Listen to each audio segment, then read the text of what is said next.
Here's something you may not be aware of. Anger is not necessarily one of the big four emotions. For me, anger is actually a secondary response to something else. Most likely it's your pain, your hurt, or your vulnerability. And if you've clicked on this link, you or someone you care very much about is having a difficult time managing their anger. Hi, my name is Lair. I am a licensed psychotherapist and an expert in mindfulness-based practices. Along with that, I'm also a former angry person.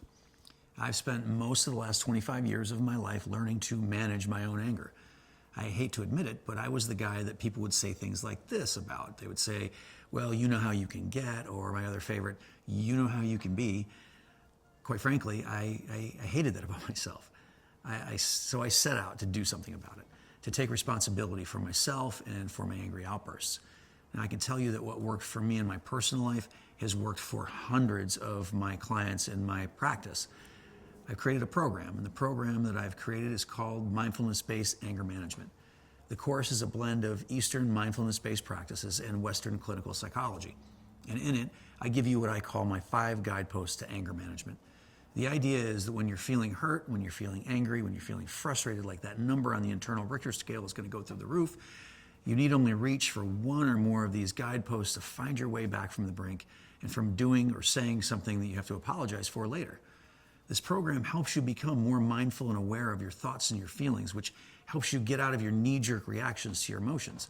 It will teach you how to get in touch with the part of yourself that is your angry protector part of self, while also helping you to root out the negative narrative or the storytelling that often fuels our anger. The 5 guideposts also shows you how to do what I call choosing yourself every day, all the time, with compassion practices. Because if you can't have compassion for yourself, how are you supposed to have it for anyone else? And lastly, this program will teach you about personal responsibility. This practice means that you will begin to take responsibility for everything that you do and everything that you say. If we can learn to do this, if we can stop the finger pointing at everyone else and point the finger back at ourselves, well, we're really taking our power back. Beyond all this course is designed to take advantage of some really compelling science that has come out recently about what's called the plasticity of the brain.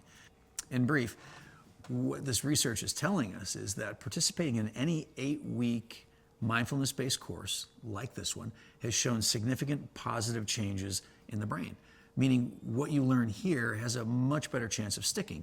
You can't fix anyone else or make anyone behave the way you want them to. You can only do that with yourself. The skills I provide in this course helped me manage my anger, and I know they can help you do the same.